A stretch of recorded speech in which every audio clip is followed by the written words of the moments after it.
Gita colony में अवैध अंतर्राज्यीय हथियारों के तस्कर के सदस्य को किया गिरफ्तार। आरिफ पहले भी यूपी में आर्म्स एक्ट और गैंगस्टर एक्ट के मामलों में रह चुका है शामिल। 5 से 32 अवैध पिस्तौल की गई बरामद। गाजीपुर में दूध कारोबारी की गई हत्या, नौकर पर जताया जा रहा शक। पुलिस ने शव को कब्जे में लेकर जांच की शुरू।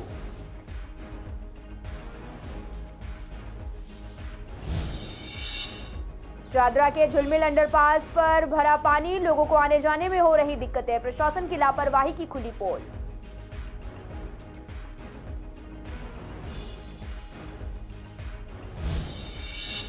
सीएनजी पीएनजी के रेट्स बढ़ने पर पूर्वी दिल्ली के लोग दिखे नाखुश। कहा बढ़ती महंगाई से बिगड़ रहा घर का बजट, सरकार बढ़ती महंगाई पर लगाए रोक।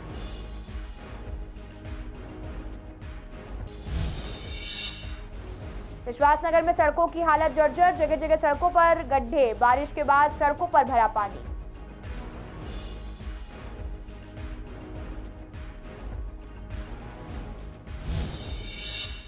नमस्कार, मैं आपके साथ अंकिता पाल। आप सभी का पूर्वी दिल्ली खास में एक बार फिर से स्वागत है। रुक करते हैं खबरों की तरफ। पुलिस की स्पेशल सेल ने एक अवैध अंतर्राज्यीय हथियारों के तस्कर के सदस्य मोहम्मद आरिफ को गिरफ्तार किया है, जो दिल्ली और यूपी के अपराधी को अवैध हथियारों की तस्करी किया करता था। आपको बता दें कि स्पेशल सेल के मुताबिक मोहम्मद आरिफ पहले भी यूपी में आर्म्स एक्ट और गैंगस्टर एक्ट के मामलों में शामिल रह चुका है। दिल्ली पुलिस की स्पेशल सेल को मुखबिर से सूचना मिली थी कि दशहरा की शाम आरिफ अवैध हथियारों की डिलीवरी के लिए दिल्ली आने वाला है, जिसके बाद स्पेशल सेल ने पूर्वी दिल्ली के गीता कॉलोनी पुश्ता रोड पर ट्रैप लगा दिया। जैसे ही आरिफ करीब 3 बजे वहां पहुंचा तो स्पेशल सेल ने उसे पकड़ लिया और उसके पास से 32 बोर के 10 अवैध पिस्तौल बरामद की गई हैं। पूर्वी दिल्ली के गाजीपुर थाना इलाके में स्थित डेयरी फार्म में दूध कारोबारी की हत्या कर दी गई। हत्या का आरोप दूध कारोबारी के नौकर पर है, जो हत्या करने के बाद फरार है। पुलिस ने मामला दर्ज कर लिया है और आगे की जांच भी शुरू कर दी है। मृतक की पहचान आनंद 26 साल के रूप में हुई है। आपको बता दें कि आनंद मंडावली इलाके का रहने वाला था। पिछले कई सालों से गाजीपुर डेयरी फार्म में दूध का कारोबार करता था। परिजन के मुताबिक 2 अक्टूबर को ही आनंद की सगाई हुई थी और 7 फरवरी को आनंद की शादी थी, लेकिन शादी से पहले ही उसकी हत्या कर दी गई। पुलिस ने शव को कब्जे में लेकर जांच शुरू कर दी है। झगड़ा नहीं कर हुआ था कुछ। अच्छा, हमें भी था, दुकान पर बैठा था, हम लोग सब बैठे थे। अच्छा, कुछ नहीं हुआ था। हम लोग छत पर सोते थे, दुकान बंद करके 9 बजे चले जाते। तो इसके पापा छत पर से उठ के आए तो बोले चलो दुकान खोलो। इसके पापा 4 दिन से तबीयत खराब है, तो बोले दुकान चलो खोलते आए। तो उसका दूध वाले 2 थे, बंदे आए नहीं, मैं हम लोग नहीं देखे थे। अच्छा, गांजे वांजे का क्या हुआ? वो क्या बोला, वो डेयरी में गल्ला आता था जाता था आदमी। तो मैं बोला आनंद से, आनंद तुम्हारा बंदा नहीं सही है। तो रात 10 बजे दुकान बंद करके चला गया। अब तो आनंद भाई आया था, अपना घूम फिर के डेयरी में सो गया था। अब जब सुबह आया हूँ तो देख रहे हैं यहाँ पूरा भीड़ लगा पड़ा। तो पता चला तो मार के चले गया। किसको?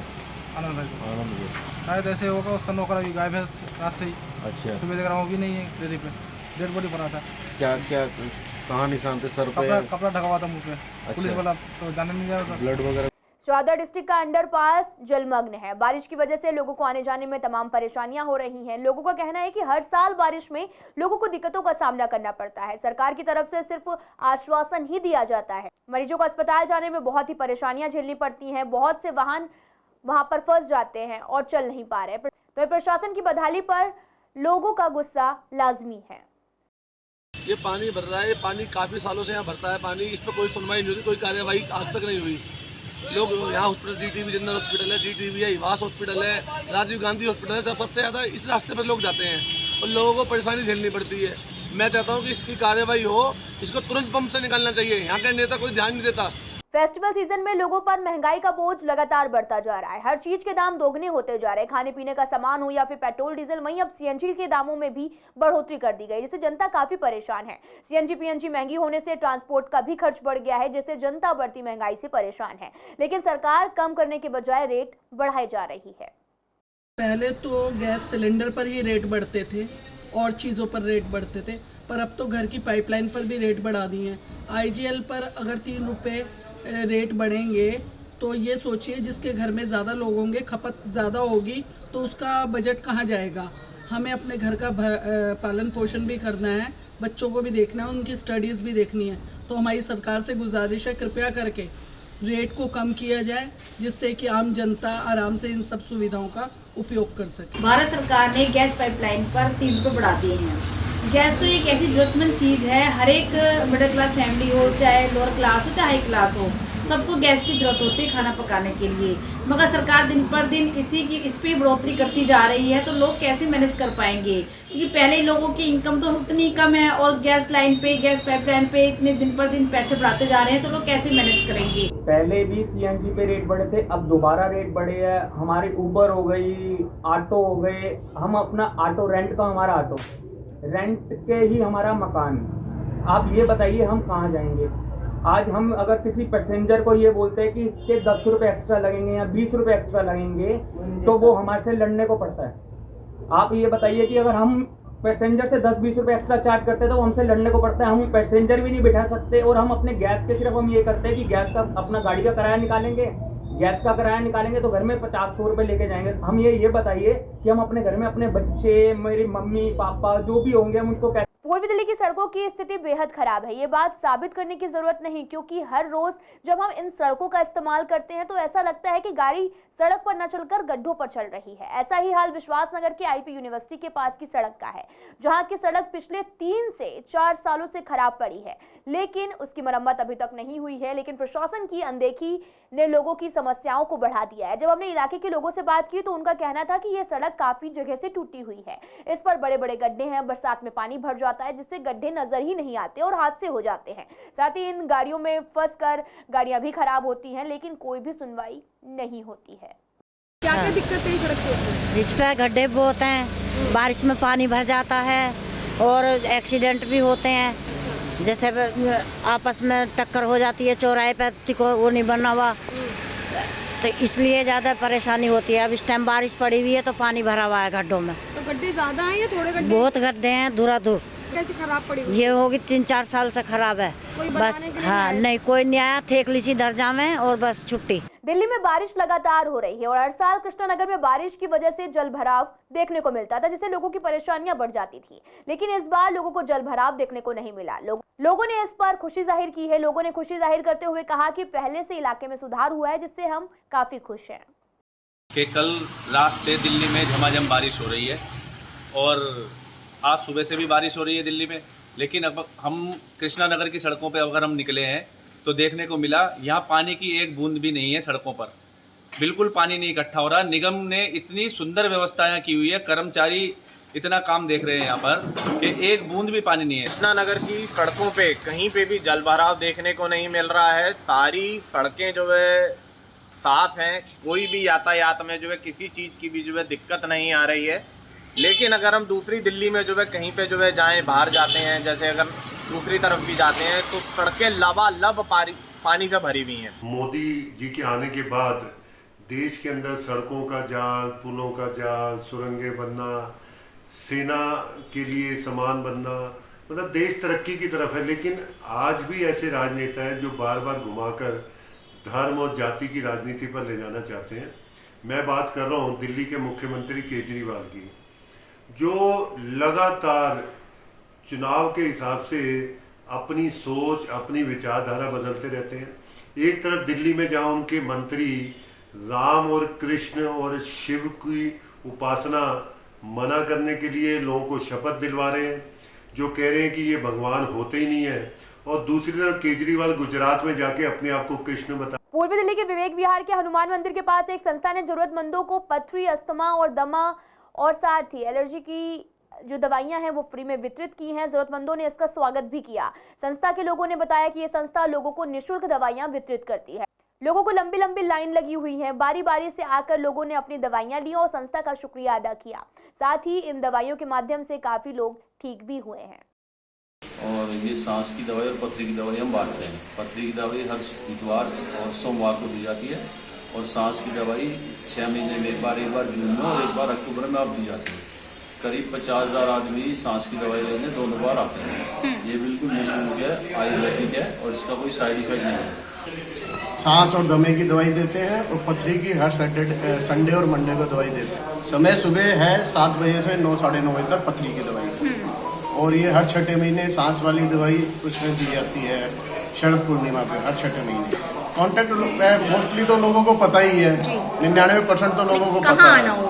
यही D55 पे आके लेके जाते हैं, सांस और दमे की। विवेक विहार। पूर्व पार्षद जुबेर चौधरी अपने फैमिली कारणों के चलते मैक्स हॉस्पिटल गए हुए थे। वहां ऐलान हुआ कि एक मरीज को O पॉजिटिव ब्लड की जरूरत है, कोई भी O पॉजिटिव ब्लड आसपास हो तो तुरंत मदद करे। तो वहीं पूर्व पार्षद जुबेर चौधरी गए और अनजान व्यक्ति को रक्तदान किया। आज वाल्मीकि जयंती है और इस मौके पर जगह जगह कार्यक्रम का आयोजन किया गया और ऐसा ही कार्यक्रम अनारकली वार्ड के वाल्मीकि मंदिर में आयोजित किया गया। लोगों से भगवान वाल्मीकि की पूजा कराई गई और आशीर्वाद भी दिया गया। साथ ही आपको बता दें कि वाल्मीकि भगवान जी की राह पर चलने को लेकर प्रेरित भी किया गया। भगवान वाल्मीकि जी ने सर्वप्रथम विश्व को दया और अहिंसा का पाठ पढ़ाया है, शांति का संदेश दिया है। वही इस मौके पर स्थानीय लोगों के साथ विधायक एस के बग्गा भी मौजूद रहे। आज ईद ए मिलाद उन नबी पर पर्व है और इस्लाम धर्म का ये बेहद ही महत्वपूर्ण त्यौहार है। इस दिन इस्लाम धर्म के संस्थापक पैगंबर मोहम्मद साहब का जन्म हुआ था। उनके जन्मदिन को याद करने और इसे खुशी से मनाने के लिए रबी उल अव्वल के 12वें दिन ईद ए मिलाद उन नबी का मनाया गया। पूर्वी दिल्ली के इलाके में लोगों ने जुलूस भी निकाला। आपको बता दें कि ये जुलूस गांधीनगर से गीता कॉलोनी की ओर से निकाला। वहां से रानी गार्डन से होते हुए खुरेजी और गीता कॉलोनी होते हुए मुल्तानी मोहल्ला पहुंचा और मस्जिद पर जाकर पूरा हुआ। इस दौरान पुलिस भी मुस्तैद दिखी। देखिए, आज अल्हम्दुलिल्लाह वो है रहमतुल आलमीन, किसी और आलम में हो जाते।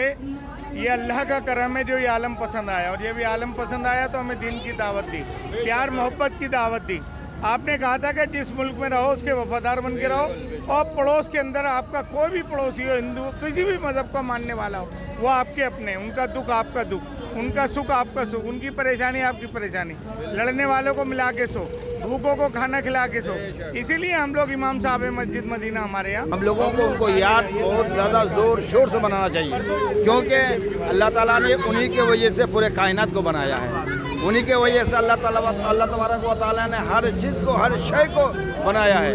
तो इसलिए हम सबको उनके इत्तबा करना चाहिए, उनकी बताई हुई बात पर अमल करनी चाहिए और उनकी याद जोर शोर से मनाना चाहिए। पूर्वी दिल्ली के सुंदर नगरी इलाके में पिछले दिनों हुई मनीष की हत्या के विरोध में रविवार को विश्व हिंदू परिषद यमुना विहार विभाग द्वारा एक हिंदू महासभा का आयोजन किया गया, जिसमें राष्ट्रीय स्वयंसेवक संघ के साथ काम करने वाले कई संगठन शामिल हुए। इस अवसर पर पश्चिमी दिल्ली से सांसद प्रवेश वर्मा, गोंडा विधानसभा क्षेत्र से विधायक अजय महावर और रोहतास नगर विधानसभा क्षेत्र से विधायक जितेंद्र महाजन और करावल नगर क्षेत्र के विधायक मोहन सिंह बिष्ट भी मौजूद रहे। और ये दिल्ली की कोई पहली घटना नहीं, ऐसी एक घटना आज से 4 साल पहले मेरे क्षेत्र में रघुवीर नगर में हुई थी।